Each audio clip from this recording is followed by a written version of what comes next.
नमस्कार, सप्ततारा न्यूजमध्ये आपले स्वागत आहे। न्यूज बुलेटिनमध्ये जाणून घेऊया आजच्या ठळक घडामोडी। जातीनिहाय जनगणना करण्याचा महत्त्वपूर्ण निर्णय घेणाऱ्या नरेंद्र मोदी सरकारचे कोरेगाव विधानसभा मतदारसंघात साखर आणि पेढे वाटप करून अभिनंदन। जातीनिहाय जनगणना करण्याचा महत्त्वपूर्ण निर्णय पंतप्रधान नरेंद्र मोदी यांच्या नेतृत्वाखाली केंद्र सरकारने घेतला आहे। या निर्णयामुळे सर्व जाती धर्माच्या लोकांना न्याय मिळण्याचा मार्ग आता मोकळा झाला। या निर्णयाचे कोरेगाव विधानसभा मतदारसंघात भोसे येथे शुक्रवारी सकाळी 11:30 वाजण्याच्या सुमारास ग्रामस्थांनी कार्यकर्त्यांनी या निर्णयाचे उत्साहात स्वागत केले। जिल्हा नियोजन समितीचे सदस्य राहुल प्रकाश बर्गे, भाजपचे तालुकाध्यक्ष निलेश यादव, कोरेगाव विकास आघाडीचे अध्यक्ष तथा प्रथम नगराध्यक्ष प्रशांत उर्फ राजाभाऊ बर्गे, भारतीय जनता युवा मोर्चाचे कोरेगाव शहराध्यक्ष दीपक फाळके, संजय गांधी निराधार व स्वावलंबन योजना समितीचे सदस्य अमोल माने यांच्यासह प्रमुख पदाधिकारी, कार्यकर्ते व ग्रामस्थांनी भोसे येथील मुख्य चौकात एकत्रित येत साखर आणि पेढे वाटून आनंदोत्सव साजरा केला। ब्रिटिश काळापासून जातीनिहाय जनगणना केली जात होती। काँग्रेस पक्षाच्या काळात या जातीनिहाय जनगणनेला ब्रेक लागला होता। पंतप्रधान नरेंद्र मोदी यांनी सर्वसामान्य जनतेला दिलासा देण्याबरोबरच त्यांना भविष्यात कोणत्याही अडचणीला सामोरे जाऊ लागू नये यासाठी जातीनिहाय जनगणना करण्याचा महत्त्वपूर्ण निर्णय घेतला आहे। भविष्यकाळात या निर्णयाचा फायदा होणार आहे। कोरेगाव विधानसभा मतदारसंघात महायुतीच्या वतीने आनंदोत्सव साजरा केला जात आहे, अशी माहिती राहुल प्रकाश बर्गे यांनी दिली। निलेश यादव यांनी कोरेगाव विधानसभा मतदारसंघात प्रत्येक गावात आणि वाडीवस्तीवर पंतप्रधान नरेंद्र मोदी यांच्या जातीनिहाय जनगणनेच्या निर्णयाचे स्वागत केले जाणार आहे। प्रत्येक गावात आनंदोत्सव साजरा केला जाणार असल्याचे सांगितले। यावेळी शंकरबाबा कदम, रमेश आप्पा माने, रवींद्र माने, वसंत रासकर, राजू जाधव, अभिजित जाधव, संतोष भागडे, सूरज जाधव, शिवाजी शिंदे, मदन शिंदे, विजय माने, तानाजी माने, मोहन इंगवले, सोमनाथ माने, नितीन गोडसे, हेमंत इंगवले, बळीराम माने, लहुराज माने, विलास माने, बाळासाहेब गिरी, शुभम माने, शुभम कदम, विजय इंगवले, मकरंद माने यांच्यासह ग्रामस्थांनी एकमेकांना साखर आणि पेढे भरून आनंदोत्सव साजरा केला। देशाचे लाडके पंतप्रधान नरेंद्रभाई मोदी यांनी जो कॅबिनेटमध्ये जातीय निहाय जनगणना हे घेण्याचं ठरवलं। खरं तर 1931 साली ब्रिटिश काळात ही जनगणना झाली। त्याच्यानंतर ही जनगणना कधीही झाली नाही। याचे परिणाम आपल्याला आरक्षणात असतील किंवा आपल्याला काही इथल्या ज्या छोट्या छोट्या जाती व्यवस्था आहेत ह्या व्यवस्थेच्या बाबतीत जे काही निर्णय घ्यायचे ते प्रलंबित राहिले। जातीय जनगणना करणं याचा फायदा नक्कीच ह्या देशाच्या हितासाठी। खरं तर तुम्ही जर पाहिलं असेल की आपल्या इथं जातीय जनगणनेच्या ह्याच्यात एक ठराविक कॅटेगरी लावलेली ST, NT, OBC आणि ओपन, ह्याच्यामध्ये अतिशय छोट्या छोट्या जाती ह्या यांची जनगणना कधी झाली नाही। त्याच्यामुळे अशा बऱ्याच जाती व्यवस्थेतल्या आर्थिक परिस्थितीला कुचमलेल्या आणि नवीन आरक्षणाचे धोरण करताना ज्या काही अडचणी येत होत्या ह्या आता अडचणी सुटणार आहेत। खरंच एक नागरिक म्हणून आम्ही ह्या झालेल्या निर्णयाचं स्वागत करण्यासाठी इथं आज भोसे या ठिकाणी सगळे एकत्र झालो आहे। कोरेगाव तालुक्यात हा आनंद उत्सव साजरा होत आहे। आज इथं सर्व ग्रामस्थ मिळून इथं पेढे वाटण्याचा कार्यक्रम होणार आहे। नरेंद्रभाईंच्या ह्या कार्यक्रमात त्यांनी घेतलेल्या निर्णयाला त्यांना पाठिंबा देण्यासाठी म्हणूनच आम्ही इथं सगळे एकत्र इथं उपस्थित राहिलेलो आहे।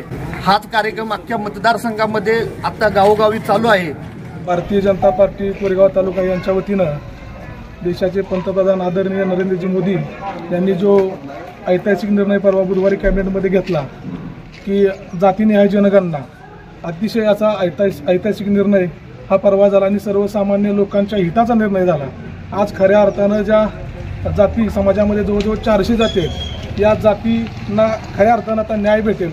त्यांना या समाजामध्ये या राजकीय आरक्षण असतील, नोकरी असेल, या सगळ्या गोष्टींमध्ये त्यांना परत एकदा सामावून घेतलं जाऊ शकेल, असा हा ऐतिहासिक निर्णय आहे।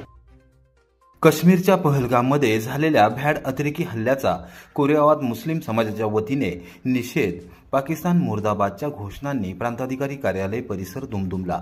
काश्मीरमधील पहलगाममध्ये पाकिस्तानी दहशतवाद्यांनी भ्याड हल्ला करत 30 पेक्षा अधिक निरपराध भारतीय नागरिकांची हत्या केली आहे। कोरेगावातील मुस्लिम समाजाने या हल्ल्याचा स्पष्ट शब्दात निषेध केला असून कोरेगावात प्रांताधिकारी कार्यालयासमोर पाकिस्तान मुर्दाबादच्या जोरदार घोषणा देण्यात आल्या। भारताने थेट पाकिस्तानवर हल्ला करून काश्मीरमध्ये झालेल्या हल्ल्याचा बदला घ्यावा अशी जोरदार मागणी समाजाच्या वतीने करण्यात आली।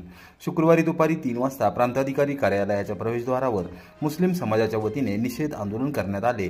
माजी उपनगराध्यक्ष व नगरसेवक सुनीलदादा भरगे आणि सादिकभाई शेख यांनी काश्मीरमध्ये झालेल्या भ्याड हल्ल्याचा तीव्र शब्दात निषेध केला आहे। दहशतवादी सर्वसामान्य भारतीय नागरिकांना लक्ष्य करून भ्याड हल्ला करत आहेत। भारताने याबाबत कठोर भूमिका घ्यावी अशी मागणी त्यांनी केली। प्रांताधिकारी अभिजित नाईक यांना निवेदन सादर करून आमच्या भावना राज्य आणि केंद्र सरकारपर्यंत पोहोचवण्याची मागणी करण्यात आली। बेळगावमध्ये पाठीमागच्या आठवड्यात काही दिवसांपूर्वी जो हमला झाला काश्मीरमध्ये, तो भ्याड पद्धतीनं जो अतिरेकी हल्ला झाला, त्याच्यासाठी जो आहे आमच्या संपूर्ण मुस्लिम समाज बांधवांकडून इथं निषेधासाठी आम्ही इथं जमा झालेलो आहे। आम्ही साहेबांना, प्रांताधिकारी साहेबांना त्याच्याबद्दल जो निवेदन दिलेलं आहे। या पद्धतीचं निवेदन देण्यात आलेलं आहे की गृह खात्यानं लवकरात लवकर त्या अतिरेक्यांना हरकतीमध्ये घेऊन म्हणजे त्यांना ताब्यामध्ये घेऊन लवकरात लवकर त्यांच्यावरती कारवाई करावी आणि त्यांना जाहीररित्या त्यांना जसं अजमल कसाबला काही वर्षापूर्वी जो आतंकवादी मुंबईमध्ये हल्ला झाला त्याच्यामध्ये त्याला पकडून त्याला फाशी देण्यात आली, तसेच या अतिरेक्यांना सुद्धा त्यांनी ताब्यामध्ये घेऊन गृह खात्यानं लवकरात लवकर त्यांना भर चौकामध्ये ही फाशी देण्यात यावी। याच्यासाठी आम्ही याचा निषेध करत आहोत। आणि आमच्या कोरेगावच्या बाबतीमध्ये बी सामाजिक बांधिलकी ही कायमस्वरूपी आतापर्यंत जोपासलेली आहे, पण इथून पुढे सुद्धा ही सामाजिक बांधिलकी आमची हिंदू बांधव असतील, काय आरपीआयचे असतील, हे सर्व मिळून, या मुस्लिम असतील तर सर्व मिळून जे इथून पुढे कायमस्वरूपी, आतापर्यंत आमच्या कोरेगावमध्ये कधीही शांतता भंग झालेली नाही आणि इथून पुढे सुद्धा ही शांतता भंग आम्ही होऊन देणार नाही, याची आम्ही काळजी घेऊ। आणि सर्व इथले राहणारे राजकीय लोक सुद्धा याचा आम्हाला पाठिंबा देतील याची आम्ही ग्वाही देतो। हल्ला झाला, त्या हल्ल्यामध्ये 26 निष्पाप लोकांचा बळी गेला। ज्यांनी निर्गुण आतंकवाद्यांनी त्या निष्पाप लोकांचा खून केला, त्यांचा बळी घेतला, त्यांच्या निषेधार्थ कोरेगाव तालुक्यातील तमाम मुस्लिम बांधव हिंदू मुस्लिम एकतेचं एक प्रतीक म्हणून त्यांनी त्या आतंकवाद्यांना लवकरात लवकर फाशीची शिक्षा व्हावी आणि ह्या झालेल्या कुकर्माचा निषेध व्यक्त करण्यासाठी आज या ठिकाणी प्रांताधिकाऱ्यांना निवेदन दिले आणि भव्य असा मोर्चा काढून त्याचा निषेध केलेला आहे। कोरेगाव शहरामध्ये आधीच्या काळापासूनच हिंदू मुस्लिम एकता पहिल्यापासूनच आहे, इथून पुढच्या काळात पण अशीच राहणार। काही लोक वेगवेगळ्या पद्धतीने मेसेज करून समाजामध्ये वेगळा पसरवण्याचा प्रयत्न करत असतात, विपर्यास करण्याचा प्रयत्न करत असतात, पण आपल्या येथील सगळे हिंदू मुस्लिम बांधव एकत्रित राहून आपण कुठल्याही अफवांवर न विश्वास ठेवता आपण जसं आजपर्यंत कित्येक वर्ष एकत्र राहिलो, एकत्र एका जीवानं जगलेलो आहे, राहिलेलो आहे, एकमेकाच्या सुखदुःखात गेलेलो आहे। इथून पुढच्या काळात सुद्धा आपण हिंदू मुस्लिम एक राहून आपल्या भारतीय लोकशाहीच्या माध्यमातून आपण सर्वजण एकत्र राहू। पोलिसांचे चौकशी समन्स आले म्हणून बाऊ करण्याची गरज नाही, मंत्री जयकुमार गोरे यांचा विरोधकांना टोला। पोलीस तपासावर व्यक्त केले समाधान। आपल्या विरोधात कट कारस्थान करून खंडणी मागितल्याप्रकरणी वडूज पोलीस ठाण्याकडे वर्ग करण्यात आलेल्या गुन्ह्याच्या तपासाच्या अनुषंगाने 12 जणांना चौकशी समन्स काढण्यात आले आहे। या प्रकरणी पोलिसांकडे काही माहिती असल्याशिवाय ते पावले उचलणार नाहीत। समन्स आले म्हणून बाऊ करण्याची गरज नाही। आजवर अनेकांचे संसार उद्ध्वस्त केले तेव्हा बरे वाटत होते, मजा वाटत होती, आता मात्र स्वतःवर वेळ आल्यावर बाऊ करण्याची गरज नाही, अशी थेट टीका ग्रामविकास मंत्री जयकुमार गोरे यांनी केली। शुक्रवारी सायंकाळी 5:30 वाजता पत्रकारांशी बोलताना मंत्री गोरे यांनी विधान परिषदेचे माजी सभापती आमदार श्रीमंत रामराजे नाईक निंबाळकर यांचा नामोल्लेख टाळत टीका केली। आजवर अनेक नेते भीतीपोटी त्यांना शरण गेले, मात्र जयकुमार गोरे बारामतीला शरण गेला नाही, तर त्यांना शरण जाण्याचा प्रश्नच उद्भवत नाही। आजवर जयकुमार गोरे याला संपवण्यासाठी त्यांनी बरेच उद्योग केले। माझ्याकडे त्याबाबतचे पुरावे आहेत, पोलिसांनी मागितल्यास जरूर त्यांना ते उपलब्ध करून देईन। आजवर त्यांनी अनेकांचे संसार उद्ध्वस्त केले तेव्हा ते पाहताना त्यांना मजा वाटत होती, आता मात्र स्वतःवर वेळ आल्याने बाऊ करण्याची गरज नाही, असा टोला त्यांनी लगावला। दिवसापासून त्याची चौकशी चालू आहे। मलाही प्रसार माध्यमातून सकाळी समजलं की अशा पद्धतीचं काही समन्स त्यांना गेलेलं आहे आणि पोलिसांचा तपास चालू आहे आणि त्या अनुषंगिक पोलिसांना काही तपासात पोलिसांच्या समोर काही गोष्टी आलेल्या असतील त्या अनुषंगाने त्यांना चौकशीला बोलवलं असेल. मला वाटतं चौकशीला जाणं अपेक्षित आहे, चौकशीला जावं आणि जे पोलिसांना अपेक्षित आहे ते उत्तरं त्यांनी द्यावी. फार काही मोठा विषय नाही. माझ्याकडे एक ऑडिओ नाही आहे, माझ्याकडे अनेक ऑडिओ आहेत आणि त्यामध्ये कोणी कोणाशी कसे कॉन्टॅक्ट केले, कोणाचे काय व्यवहार झाले सगळ्या संदर्भातच माझ्याकडे माहिती आहे. परंतु मी माझ्याकडच्या माहितीच्या आधारावर कायदा चालत नाही. कायद्यानं चौकशी केल्यानंतर जे पुरावे कायद्यानं पुरावे मिळतील त्या अनुषंगिक कारवाई मला वाटतं होईल आणि त्या अनुषंगिक तपास पुढे चाललेला आहे. तपासात काही लोकांना समन्स निघालेला आहे. मला वाटतं त्याचा एवढा भाव करायचं कारण नाही. मी बघितलं की सकाळपासून ज्या प्रकारे काही गोष्टी होत आहेत, पाक अगदी विधानसभेपासून काही लोक प्रेशर आणण्याचा प्रयत्न करत आहेत आणि कोणाची बदनामी होती त्याच्या वेदना होत आहेत. अशा आपल्या कटकारस्थानानं अनेकदा काही लोकांचं जीवन उद्ध्वस्त व्हायची वेळ आली, काहींची जीवन उद्ध्वस्त झाली, काही आयुष्यातनं उठले आणि तेव्हा बघत बसताना जे गंमत आणि मजा वाटत होती, बाहेरून बसून मजा घेत होता. कधीतरी हा काळाचा महिमा असतो. काळाचा महिमा पुढे येतो आणि काळाची चक्र फिरतात. सूर्य कायम डोक्यावर राहत नाही, कधीतरी पश्चिमेला जातो, मावळतो. पोलीस यंत्रणेनं मला पुरावे मागितले तर माझ्याकडे जे आहे ते पुरावे मी नक्की देईन आणि समन्स एवढा भाऊ करायचं कारणच नाही. मुळात समन्स तर मलाही तपास कामी समन्स येतं, मलाही बोलवलं जातं तपासाच्या अनुषंगाने माहिती घेण्यासंदर्भात. एवढा भाऊ करायचं काय कारण. आजपर्यंत सगळ्या लोक त्यांना शरण गेले. एकमेव जयकुमार गोरे एक असं उदाहरण आहे जे बारामतीला शरण गेलं नाही आणि ते कुणाला शरण गेलं नाही. आजही मी सांगतो की सत्य माझ्यासोबत होतं आणि त्या सत्या समोर येईल आणि त्यामुळे एवढा मोठा भाऊ करायचं कारण नाही.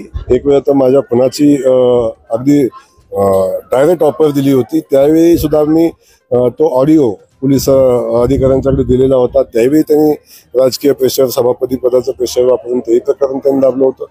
अशा अनेकदा त्या गोष्टी घडल्या होत्या. त्यामुळे आता तर आपण एका जबाबदार पदावर काम करत असताना पोलीस यंत्रणेला तपास करू द्यावा असं माझं मत आहे आणि त्या अनुषंगानं पोलीस यंत्रणा तपास करते. तपासात जे योग्य आहे ते येईल.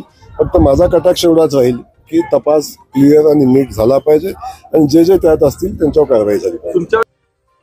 पोलीस हवालदार ज्ञानदेव राजे यांना सर्कलवाडीतील 9 जणांनी केली बेदम मारहाण. वॉटर स्टेशन पोलीस ठाण्यात गुन्हा दाखल.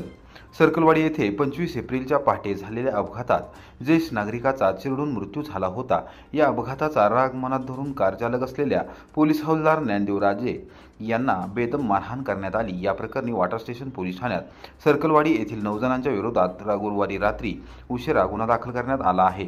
याबाबत वॉटर स्टेशन पोलीस ठाण्यातून शुक्रवारी रात्री 8 वाजता माहिती मिळाली. वाई वॉटर स्टेशन रस्त्यावर सर्कलवाडी तालुका कोरेगाव येथे दिनांक 25 एप्रिल रोजी पहाटे घरासमोर अंगणात झोपलेल्या संगपाळ यांच्या अंगावर अल्टो कार जाऊन आदळल्याने त्यांचा मृत्यू झाला होता. ही कार चालवणारे भुईंज पोलीस ठाण्यातील हवालदार ज्ञानदेव बाबूराव राजे यांना या प्रकरणात जबाबदार धरून त्यांच्या विरोधात वॉटर स्टेशन पोलीस ठाण्यात गुन्हा दाखल करण्यात आला होता. त्यानंतर याच दिवशी अपघाताचा राग मनात धरून ऋतुराज सकपाळ, यश प्रकाश निंबाळकर, यश संकपाळ या तिघांनी लाकडी दांडक्याने राजे यांना मारहाण करून जखमी केले. तसेच शेखर काटकर, संग्राम काटकर, दीपक ढोले, अभिजित भोईटे, सागर धर्माधिकारी, अक्षय भोईटे या 9 जणांनी लाकडी दांडक्याने डोक्यात मारहाण केली. या घटनेनंतर राजे हे उपचारासाठी मुंबई येथे रुग्णालयात गेले. त्यांनी घडलेल्या घटनेची फिर्याद दिनांक 1 मे रोजी दिली आहे. त्यावरून वॉटर स्टेशन पोलीस ठाण्यात 9 जणांच्या विरोधात गुन्हा दाखल करण्यात आला आहे. हवालदार उदयसिंग जाधव तपास करत आहेत. रहमतपूर पोलिसांची धडक कारवाई. दुचाकी चोरट्यास वाई येथून केली अटक. वेलंग कनेरखेड येथील क्रांती मालोजी शिंदे यांची होंडा ॲक्टिवा दुचाकी चोरीस गेली होती. या प्रकरणी चोरीचा गुन्हा रहमतपूर पोलीस ठाण्यात दाखल करण्यात आला होता. सहाय्यक पोलीस निरीक्षक सचिन कांडगे यांनी धडक कारवाई करत वाई शहरातून दुचाकी चोरट्यास ताब्यात घेतले आहे. त्याच्याकडून चोरीची दुचाकी जप्त करण्यात आली आहे. या संदर्भात सचिन कांडगे यांनी शुक्रवारी सायंकाळी 7 वाजता पत्रकारांना माहिती दिली. दिनांक 17 एप्रिल रोजी रात्री 8 वाजण्याच्या सुमारास वेलंग कनेरखेड येथील क्रांती शिंदे यांची घराच्या अंगणात लावलेली दुचाकी चोरीस गेली होती. या संदर्भात चोरीचा गुन्हा दाखल करण्यात आला होता। घटनास्थळाचा पंचनामा केल्यानंतर गोपनीय बातमीदारामार्फत माहिती काढण्यात आली। त्यानुसार वाई शहरातील गंगापूर येथे वास्तव्यास असलेल्या प्रीतम सुनील शिंदे याने ही दुचाकी चोरून नेली असल्याचे समोर आले होते। रहमतपूर पोलिसांनी वाई शहरात जाऊन सापळा रचत प्रीतम शिंदे याला ताब्यात घेतले। त्याच्याकडून चोरीची दुचाकी जप्त करण्यात आली आहे। रहमतपूर पोलिसांच्या या कारवाईबद्दल पोलीस अधीक्षक समीर शेख, अप्पर अधीक्षक वैशाली कोडुकर यांनी अभिनंदन केले आहे।